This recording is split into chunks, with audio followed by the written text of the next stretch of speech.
an enchanting peninsula of glistening white beaches and crystal blue lakes, of exotic wildlife and tropical gardens,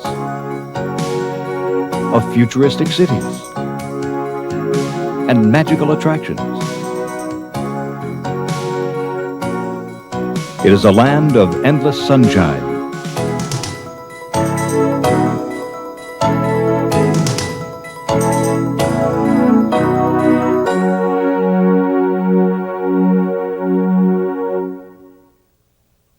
shaped like a thumb pointing out to sea. Florida is probably the United States' most recognizable piece of land.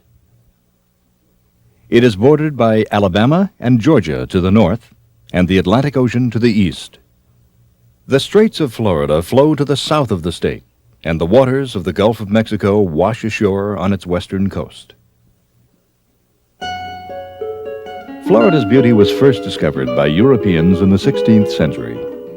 Searching for gold, silver, and the legendary Fountain of Youth, Spanish explorer Juan Ponce de Leon landed on the northeastern coast in 1513 and claimed the land for Spain. He named the area La Florida in honor of the Spanish holiday Pascua Florida, the Feast of the Flowers. It has been rediscovered in the last century by millions of vacationers who have made this sunny peninsula one of the most popular travel destinations in the world.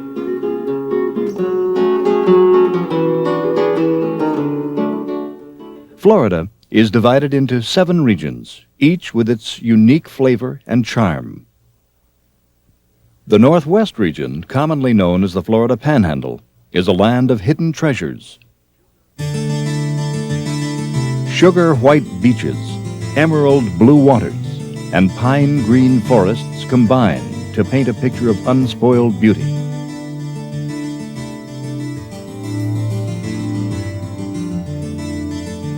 Located on the far western end is a coastal community proud of its rich heritage, Pensacola. Seville Square marks the spot of the first permanent Spanish colony established in 1752. Today, the square is the centerpiece of a 37-block section of restored homes known as the Seville Historic District. Within the district, historic Pensacola Village recreates the life in Pensacola under European rule.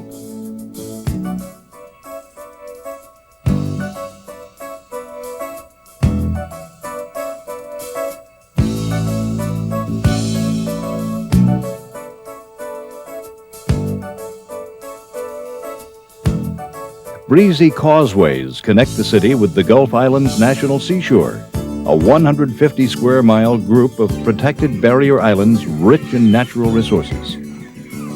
These islands boast miles and miles of the world's whitest beaches. Each is composed of no less than 99% pure quartz crystal sand.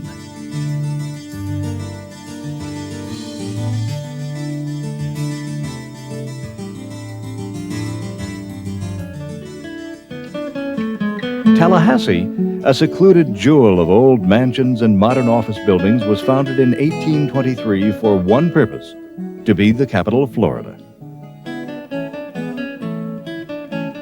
Tallahassee is located inside the crook of Florida's peninsula, among 7 foothills of the Appalachian Mountains. It bills itself as Florida with a southern accent, as its spirit and architecture attest.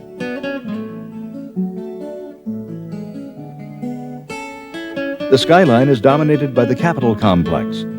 It encompasses both the new Capitol, a $50 million high-rise tower, and the old Capitol, a traditional domed structure restored to its original 1902 appearance. Tallahassee also boasts several elegant pre-Civil War mansions, such as Pebble Hill.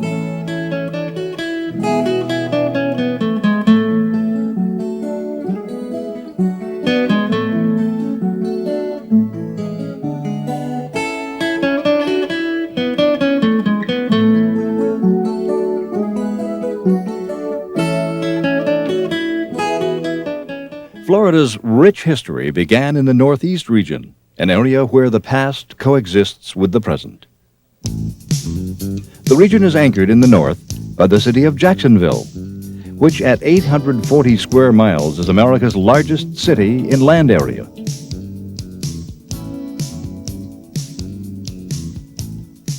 Jacksonville's location, with its deep port and mild climate, has made it one of the most important industrial hubs of the South.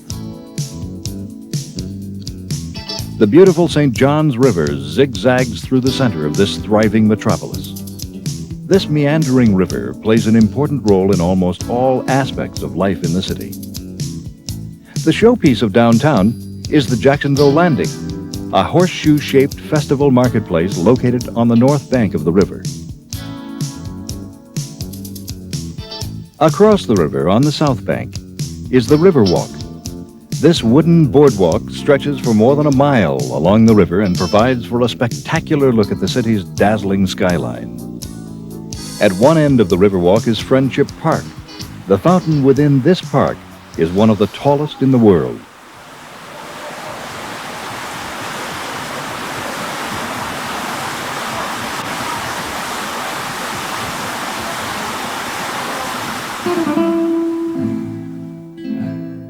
Southeast of Jacksonville is the site of the first permanent settlement by Europeans in North America, St. Augustine.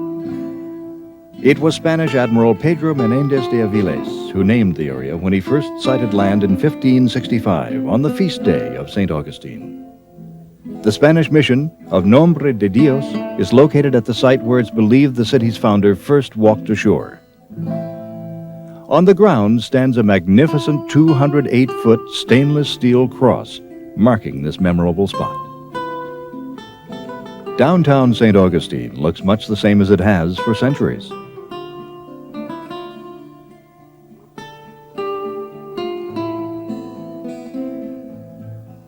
This historic district, centered along St. George Street, contains the nation's oldest house, school, and store. To enter the Spanish Quarter in this restored area of the city is to step back in time. Within these walls, history is relived by recreating the daily lives of the soldiers and settlers who occupied these houses in the 1740s.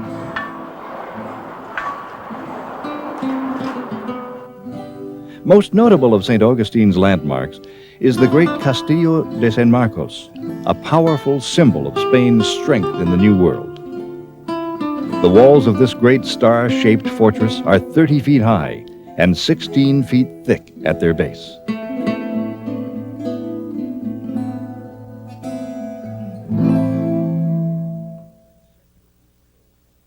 Florida's central east coast is a region of adventure extending from the earth to the stars. The best-known resort area of the central east coast, Daytona Beach, brings to mind the images of sunshine, spring break, and speed. It is famous for its 23-mile-long beach, a marvel of sparkling sand packed so densely that cars can easily drive on it. Car enthusiasts started doing just that in the early 1900s. They gradually developed the beach into a natural racetrack where speed records were set by the automotive greats of the time. Today, automobile racing and silky smooth sand remain Daytona's paramount attractions. Cars are still allowed access to the beach, though they are restricted to a maximum speed of 10 miles an hour. No such restrictions apply at the Daytona International Speedway, which has replaced the beach as the prime racing locale. The most renowned of the many events hosted here is the Daytona 500, the world's premier stock car race. Now Kyle drops back and it's Joe. This one's going to come to the line right now, battling. Here comes Petty down to the inside left. Along with sunshine and sand, Florida is synonymous with citrus. Southward along the Indian River, the air is filled with the sweet scent of oranges and grapefruits.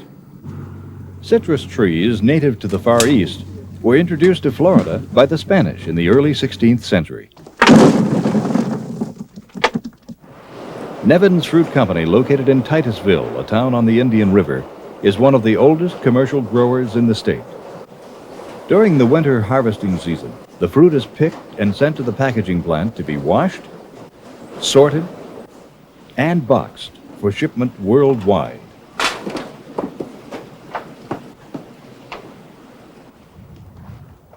The Indian River also forms a natural boundary for an area known as the Space Coast.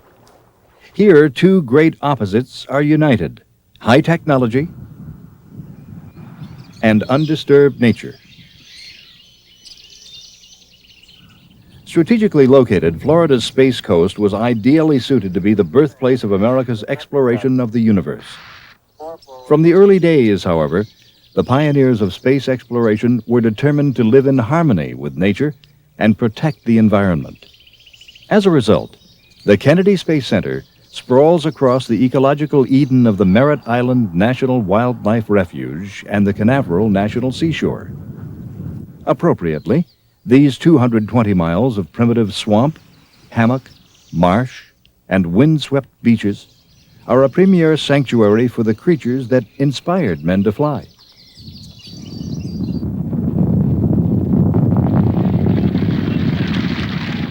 John F. Kennedy Space Center is the nation's major launch base for all manned and most unmanned spacecraft.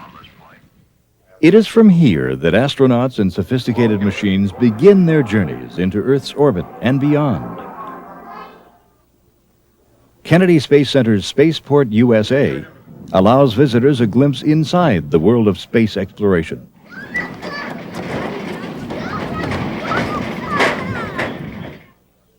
Here, they can relive past achievements, such as the Mercury and Gemini programs that put the first men in space, and the Apollo missions that landed the first man on the moon.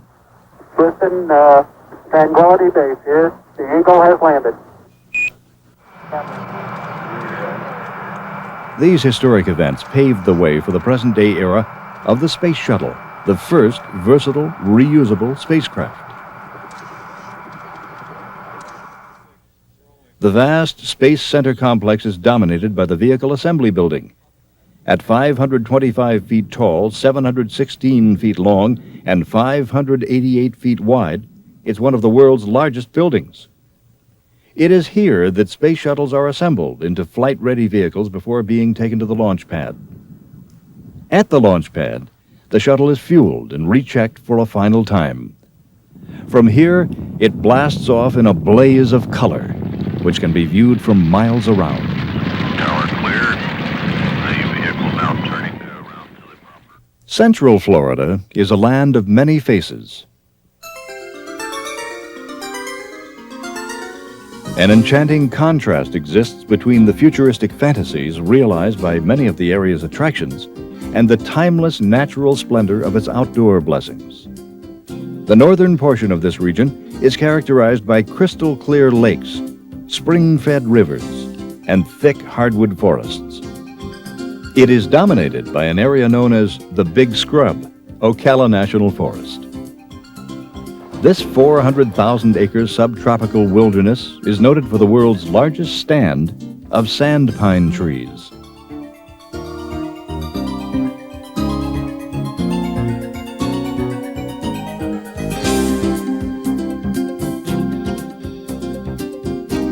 South of Ocala, at the center of activity in this region, is the city of Orlando. As if touched by pixie dust, the once sleepy little town of Orlando has transformed itself into the #1 tourist destination in the world. Thousands of visitors fly daily into Orlando International Airport. It's one of the busiest airports in the world, handling over 800 flights a day.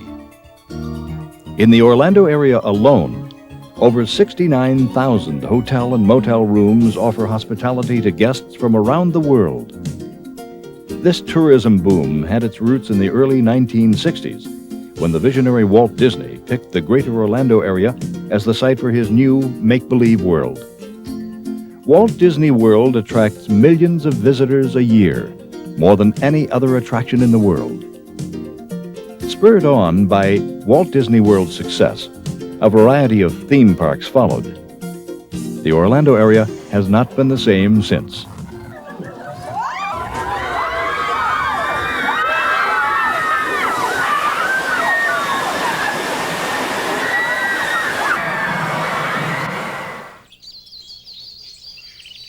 The city of Orlando itself is a vibrant community with a love of the arts and outdoors.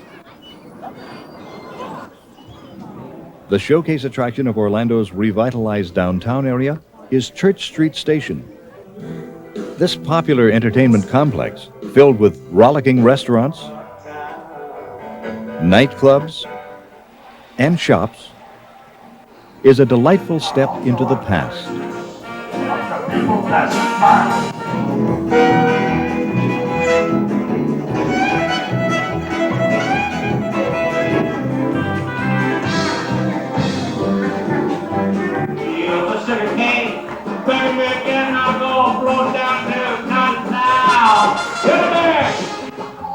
The most popular of the attractions is Rosie O'Grady's, a turn-of-the-century saloon featuring Dixieland bands, can-can dancers, and vaudeville singers.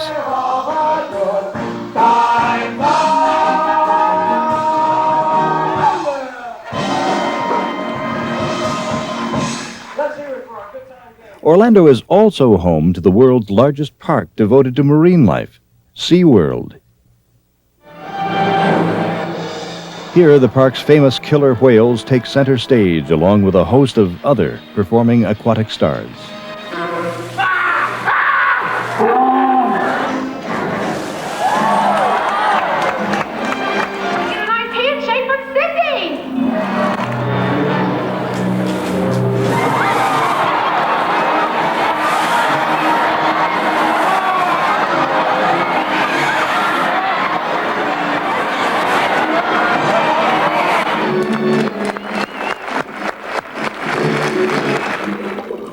SeaWorld is also an educational center where visitors can learn up close about the majestic animals of the sea.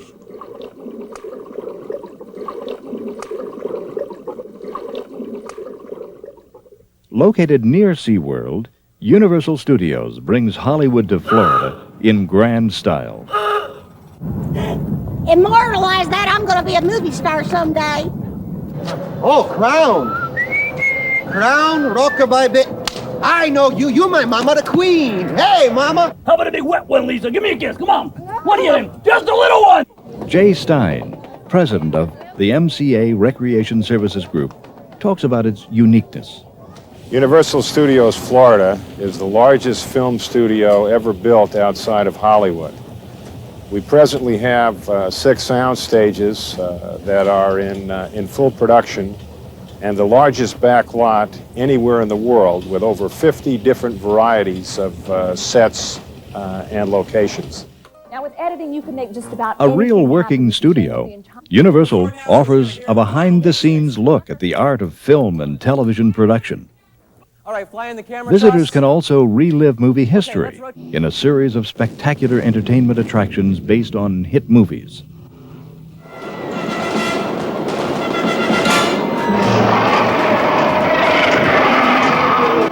Find the one you call E.T. Bring him home to the green planet. Uh-oh, trouble. We've got some unauthorized people entering the base.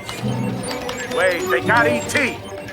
They're getting away. Unit 3, cut them off. Kissimmee, a small country town that neighbors Orlando, also has benefited from the tourist boom. It is home to an attraction that combines dinner with a trip to a faraway land in another time and place, medieval times.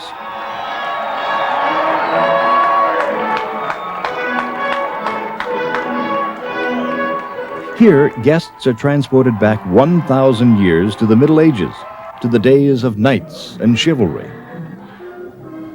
As participants in a medieval banquet and tournament extravaganza, they cheer their knights on to victory.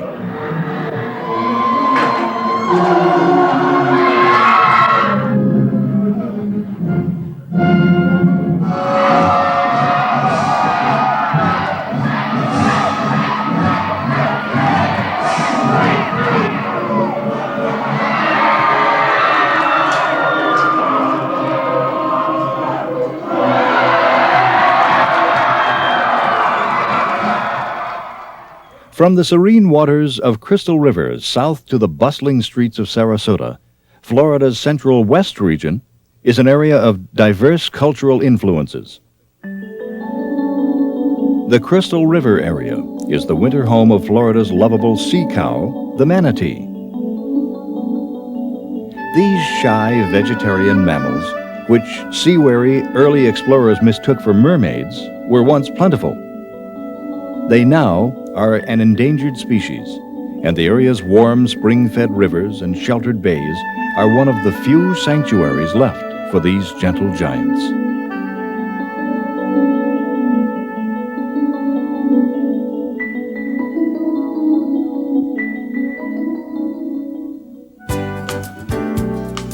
The Pinellas Suncoast is a 30-mile stretch of inviting waterfront communities extending along the Gulf Coast. From Clearwater Beach to St. Petersburg Beach, the coast is dotted with miles and miles of white sand beaches. Coupled with the gentle blue waters of the Gulf, the area boasts every kind of water sport, from fishing to windsurfing.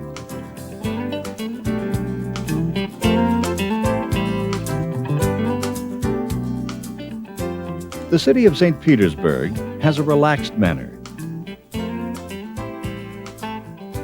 Its waterfront area features Spanish Mediterranean architecture, a yacht harbor, and a massive pier extending out into the bay. This recently renovated pier is the city's busiest landmark. It's a magnificent 5-story structure in the shape of an inverted pyramid containing shops, an aquarium, restaurants, and an observation deck.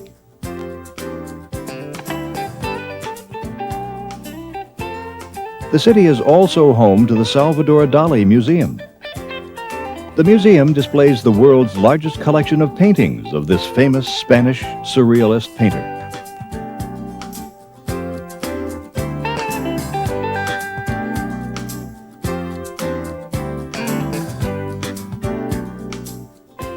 South of St. Petersburg, spanning Tampa Bay, is the impressive Sunshine Skyway Bridge. Modeled after the Breton Bridge over the Seine River in France, it is just over 4 miles long and towers 183 feet over the water.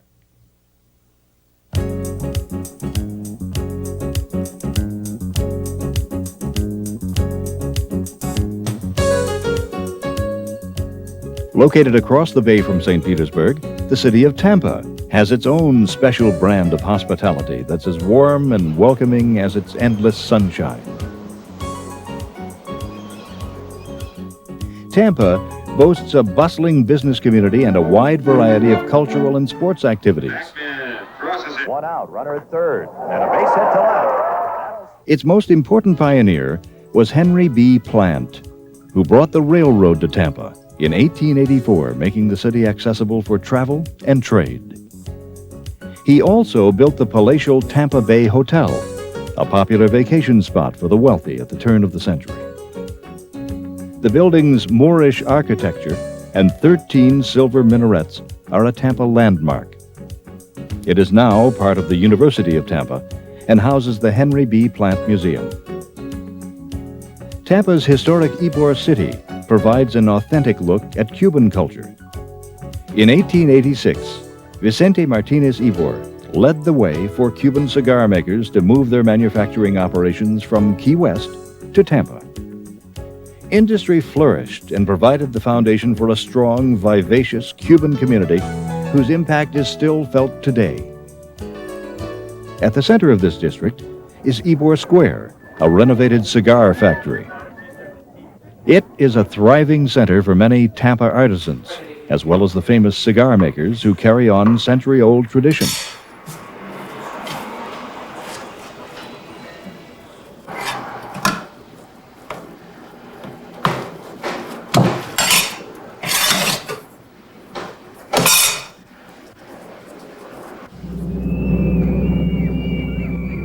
Perhaps the most famous of Tampa's attractions is the 300-acre Busch Gardens, the Dark Continent.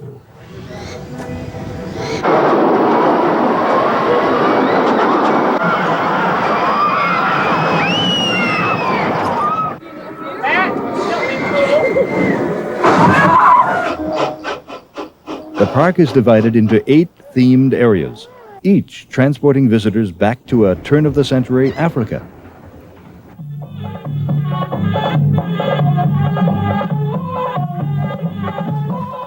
Stretched along the Gulf of Mexico, about 60 miles south of Tampa Bay, is a thriving cultural community, Sarasota. Long ago, circus tycoon John Ringling found Sarasota to be an ideal spot for the training and recuperation of his clowns and performers during the winter. Along the bay, Ringling also built for himself an ornate home patterned after the Palace of Doge in Venice, Italy.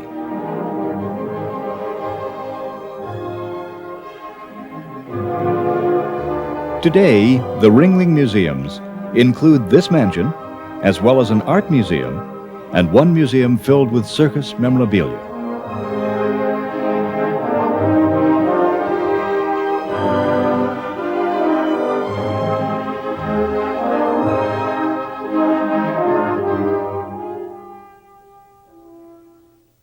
The Southwest region is the Florida of days long past, with white sand beaches, exotic wildlife, and lush subtropical foliage.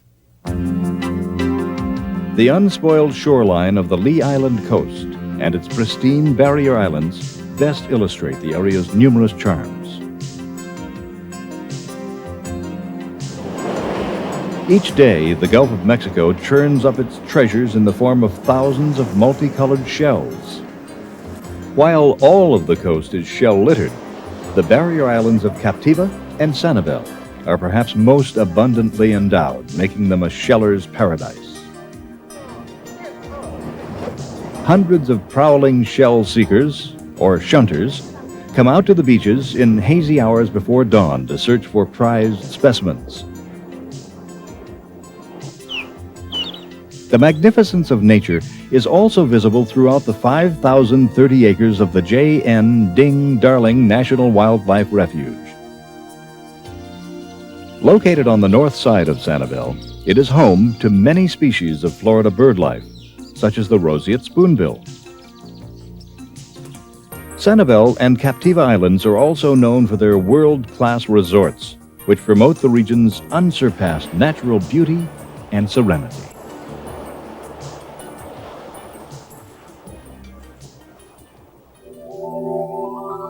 It is possible that no single expanse of open land is as unique as the 1.4 million acres at Florida's southern tip, known as Everglades National Park.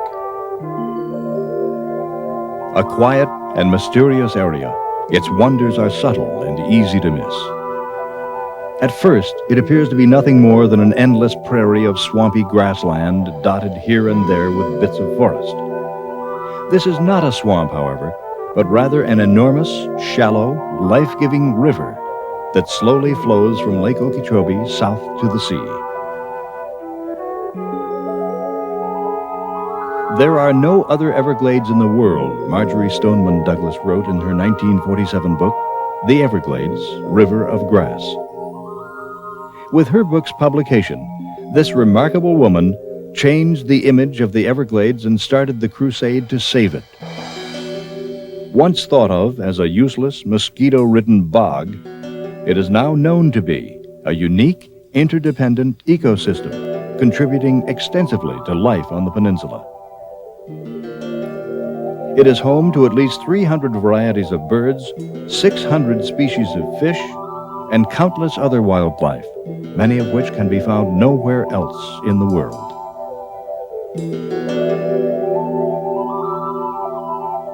Despite conservation efforts, much of what remains in the Everglades is threatened by extinction. Deb Liggett, naturalist with Everglades National Park, talks about the future of the Everglades. In the early 20s and 30s, major hurricanes hit central and southern Florida, and dikes and levees were built to control the waters in Lake Okeechobee. Since then, many other major changes have been made to the water drainage system of Everglades. Each of those changes has had a dramatic and a degrading effect upon the ecosystems within the park. We feel that if we can't turn things around in the next 5 to 10 years, that we will lose the first national park. The Everglades are also home to most of the remaining members of Florida's Native American population. In the 18th century, Creeks from Georgia and other southeastern tribes began to migrate to Florida. They became known as Seminoles, a name meaning exiles or wanderers. In the ensuing years, conflicts over land ownership began to erupt between the Seminoles and settlers. Competing claims resulted in the First, Second, and Third Seminole Wars. In the end, most of the native population were driven west or killed. Several hundred Seminoles, however, managed to escape into the wilds of the Everglades. Today, their descendants number about 2,000 and live in two separate groups, the Creek and the Miccosukes. Southeast Florida, one of the liveliest regions of the peninsula, is in perpetual motion. The 50 miles of Atlantic Ocean coast that stretch from Palm Beach to Fort Lauderdale contain many world-renowned beaches and resorts and are home to many of the nation's wealthiest citizens. The opulent displays of wealth found onshore are reason enough to dub this section of Southeast Florida the Gold Coast. In fact, it was the real gold salvaged from shipwrecks offshore that earned the area its nickname. The name harkens back to the days when these were treacherous shores for Spanish galleons, many of which wrecked on hidden reefs, spilling their precious cargoes. Salvage operations have unearthed some of the treasure, but much still remains buried beneath the sea.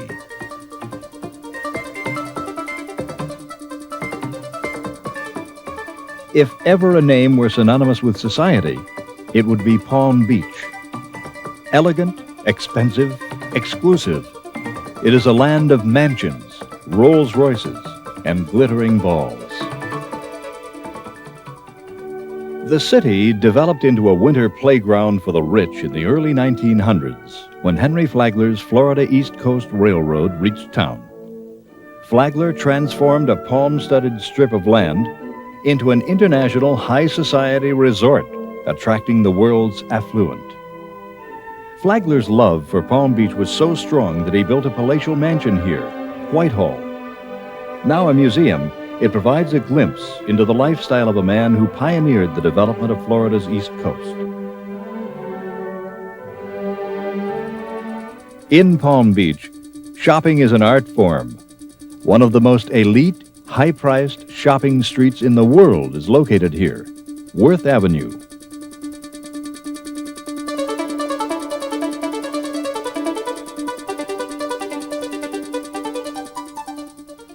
It seems almost impossible to believe that the area which is now the city of Fort Lauderdale was once a wild swampland that early explorers deemed unfit for habitation. The swampland was transformed by dredging up a series of parallel canals and using the fill to create long peninsulas between them. Some 165 miles of canals have earned Fort Lauderdale the nickname the Venice of America. Fort Lauderdale is a booming city with dozens of tall office buildings crowding the downtown skyline and dozens of resort hotels gathered along its famous beaches. Fort Lauderdale is also the winter home of the New York Yankees. Here, the month of March means hot dogs, line drives, and the crack of the bat. There, a time or two.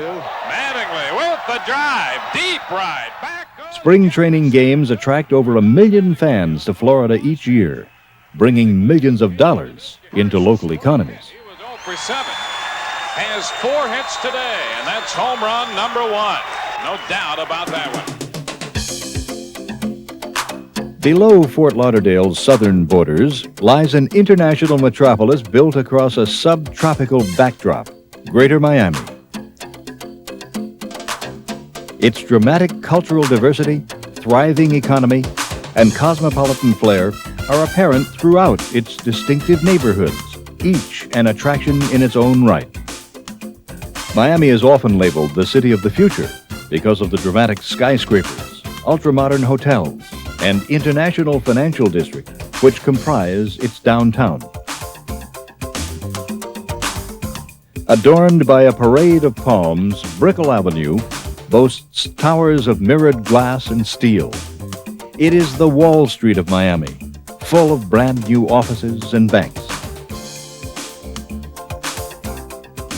Claude and Mildred Pepper Bayfront Park is a brief respite from the hustle and activity of downtown. Its rolling green hills and rock-studded palm tree gardens skirt the bay and provide the perfect setting for many of the city's outdoor activities. Bayside Marketplace, a waterside mall, is located next to the park. This complex surrounds a marina and contains restaurants, shops, cafes, and boutiques, all reflecting the ethnic and cultural diversity of the city. Nestled on the west side of downtown is Little Havana, Miami's Cuban core.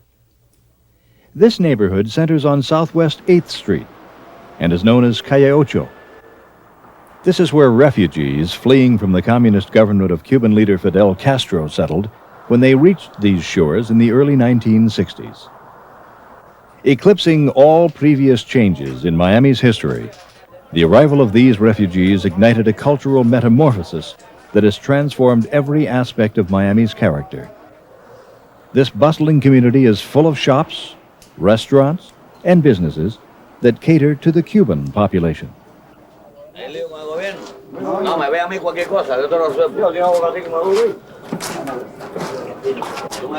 The annual Carnival Miami dramatically captures the flavor of this area. This week-long March festival culminates in one large party spanning 20 blocks and hosts over 1 million people. Speeding objects take center stage at the Miami High Life Fronton, located near Little Havana. Built in 1926, the Miami High Life Fronton is the oldest and largest arena in the United States for the ancient game of jai alai. Jai alai, invented in the Basque region of northern Spain, is called the fastest game on 2 feet. Jai alai balls, called pelotas, have been clocked at speeds exceeding 170 miles an hour.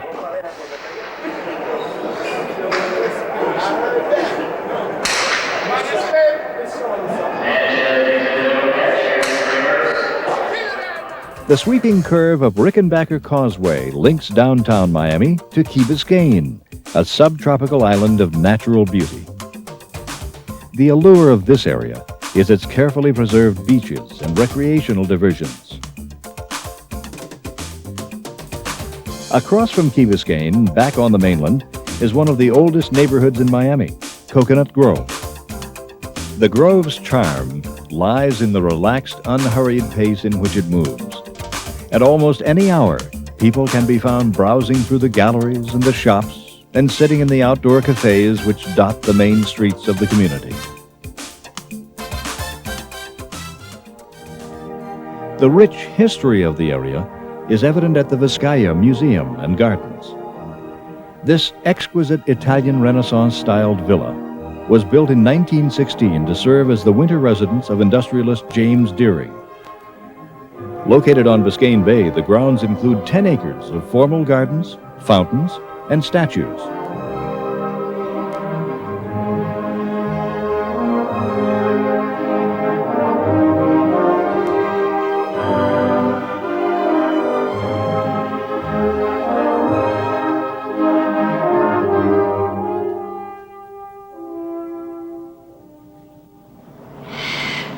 Parrot Jungle and Gardens, southwest of Coconut Grove, is one of Miami's oldest and most popular attractions. Want to say hello? Hello! Okay, why don't you tell everybody your name? Maya! Very good, it is Maya. Opened in 1936, it is a subtropical garden home to a vast collection of exotic birds.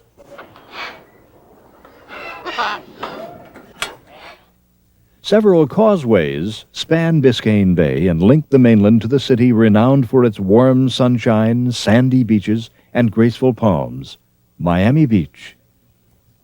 The city's main street, Collins Avenue, runs along the Atlantic coast and is lined with a myriad of hotels, most famous of which is the exquisite Fontainebleau Hilton.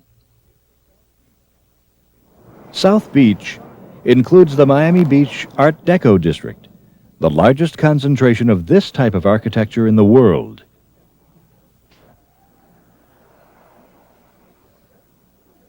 This district, which consists of 80 square blocks and 800 buildings, is listed on the National Register of Historic Places.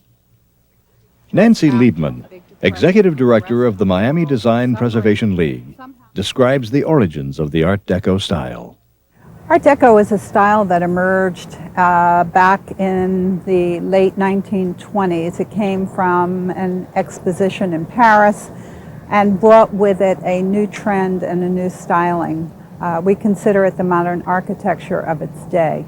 And here in Miami Beach, we have an adaptation, a very whimsical adaptation of the style of building.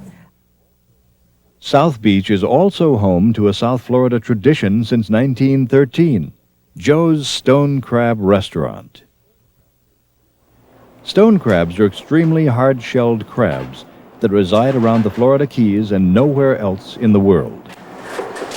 The original Joe perfected the cooking of these crabs and opened the world's eyes to this native delicacy. The family owns its own fish house, where crab fishermen bring in their catch to be weighed. The harvested crab claws are immediately boiled, sorted by size, and packed in ice to be delivered to their restaurant as well as shipped worldwide. At the restaurant, the claws are cracked and served with butter and mustard sauce. Joe's is also famous for its key lime pie, another Florida specialty. Authentic key lime pie has a yellow, not green filling, and it is made from the tiny yellow limes that grow in the Keys.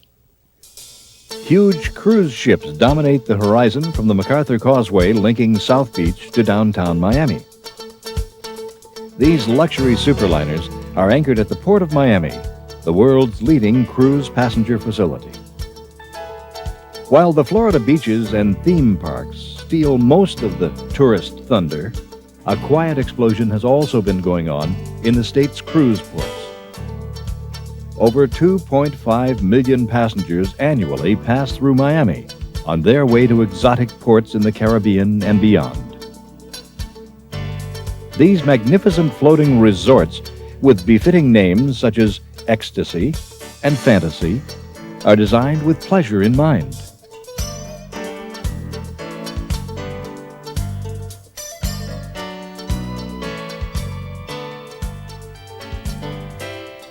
Continuing down the coast, the southern tip of Florida eases itself along a series of 32 coral and limestone islands. These are the Florida Keys, which derived their name from the Spanish word cayo, or little island. The islands are linked together by 42 bridges that are part of the Overseas Highway, the only land route through the Keys. Key Largo, the largest of the islands, is often considered the entry point for the Keys. Humphrey Bogart and Lauren Bacall made the town famous in their spellbinding movie, Key Largo.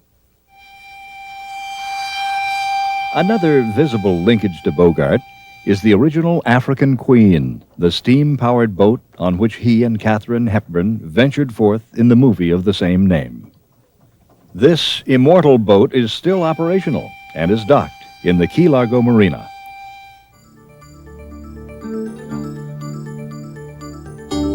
Movie nostalgia aside, Key Largo is best known for the coral reef and historic shipwrecks located a few miles offshore.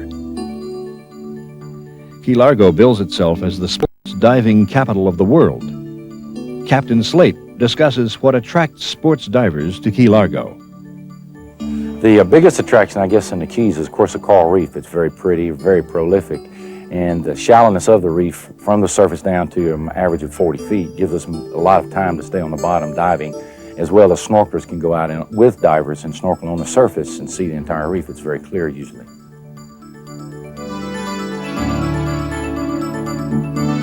Glass-bottom boats, such as the Key Largo Princess, are also a popular way to view this underwater paradise.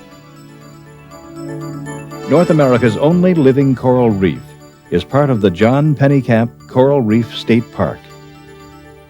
The first underwater state park in the United States, it covers approximately 178 nautical square miles of coral reefs, seagrass beds, and mangrove swamps.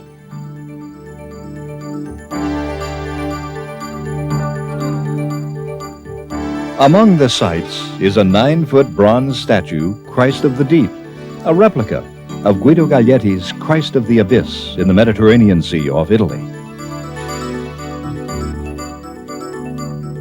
Atlantic bottlenose dolphins can often be spotted swimming and cavorting in Key Largo's waters.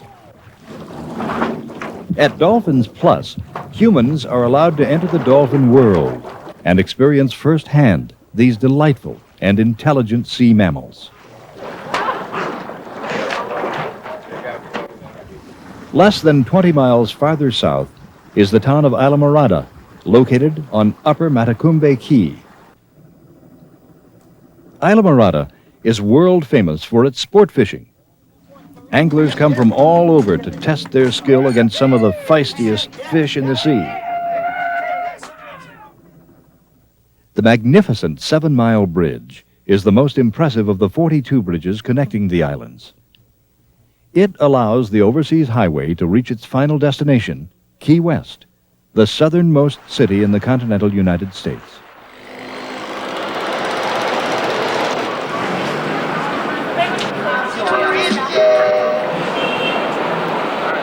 Key West is in a class by itself, a tropical paradise where life moves to a slower beat.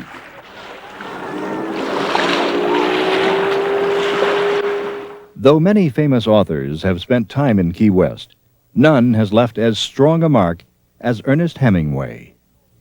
He and his wife Pauline bought a fine old coral stone house here, where they lived from 1931 to the end of their marriage in 1939. Today, the Hemingway house is a tribute to his life and work. It is here that he created such masterpieces as A Farewell to Arms and For Whom the Bell Tolls. Throughout the marvelous house and luxuriant grounds roam sleek, six-toed felines, descendants of Hemingway's own cats.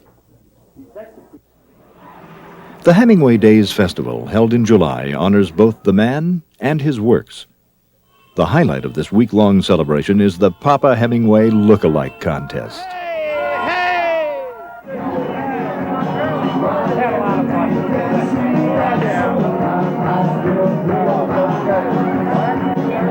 Are we ready? Yeah. Bob, look right in here. 1, 2, 3. Right here, Bob. Right here, Bob. Over here, Bob. Thank you. Hey! Over there, Bob. All right. There's a lot of camaraderie goes with this. At this time of year, any of us who've been here would never be anywhere else. The Hemingway House is part of Key West's historic district known as the Old Town. The most notable feature of the Old Town are the beautiful old conch houses, which were built in the 19th century, usually of wood, by ship's carpenters who had never designed homes before. Influenced by the varied backgrounds of their owners and the demands of the hurricane-prone climate, the result is an eclectic architectural heritage unique to this island city.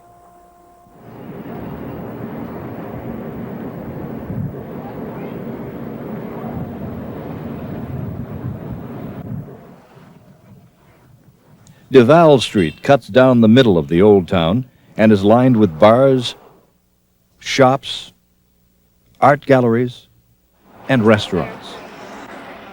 Mallory Square at the foot of Duval Street on Key West Harbor is famous for celebrations that take place here every day just before sunset. Hey! A unique assortment of characters assembles to give the sun an extraordinary send-off. Over here! Sword swallowing! Watch me risk my life for your cultural edification. You think they heard me?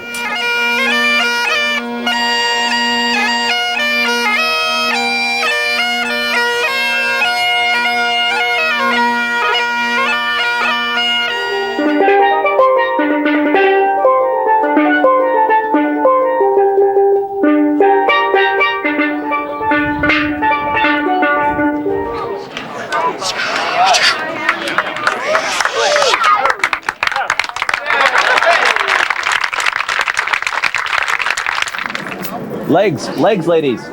Legs. Legs. More legs. More looping on the legs. Nobody cross the stake between the two in the shoe! Especially now! Hey! From Miami to St. Petersburg. From St. Augustine to Orlando. From Key West to Fort Lauderdale. And from Tallahassee to the Everglades. Florida is a feast for the senses. It is overflowing with exotic plants and wildlife, magical attractions, spirited communities, and sandy beaches. Florida is a natural playground which gently basks in the warming rays of the sun.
From Bangkok to Bangor, Stuttgart to Seattle, count on Delta Airlines to get you where you're going.